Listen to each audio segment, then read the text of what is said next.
সদর হাসপাতালে নিয়ে আসা হয়েছে একটু আগে যেটি দেখতে পাচ্ছেন।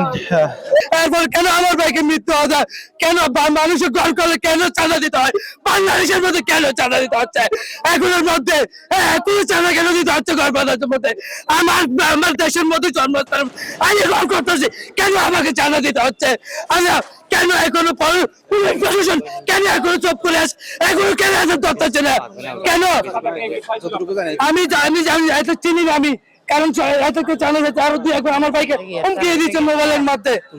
কেন বারবার কেন বাংলাদেশের ওখানে যারা ঘর করতে যায় সবার কাছ থেকে চাঁদা দিয়ে ঘর করতে হয়, সবাইকে করতে হয় ওখানে বললেন ঘাটের মধ্যে যে একটা ঘর করতে একটাই যদি পয়সা হয় ওখানে এদেরকে বলে চাঁদা দিতে হয় কেন?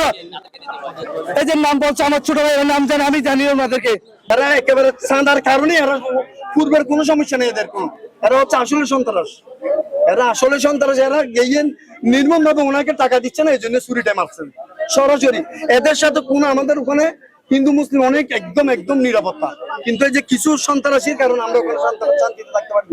রাত্রে হলে মানুষের দেখতে হয়, এই তো অনেক বিভিন্ন ধরনের এই অনেক অভিযোগ দিছি, এই অভিযোগে কোনো কাজ সারা দেয় নাই।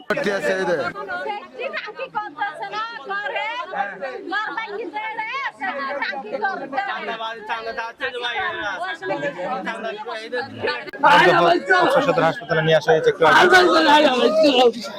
আগে যেটি দেখতে পাচ্ছেন। মরদেহের যারা স্বজন মারধর ঘটনা আমরা জানছিলাম তাদের স্বজনদের কাছ থেকে, এবং তার ভাই সেটি আমাদেরকে বলেছিলেন চাঁদা না পেয়ে মারধর। আবার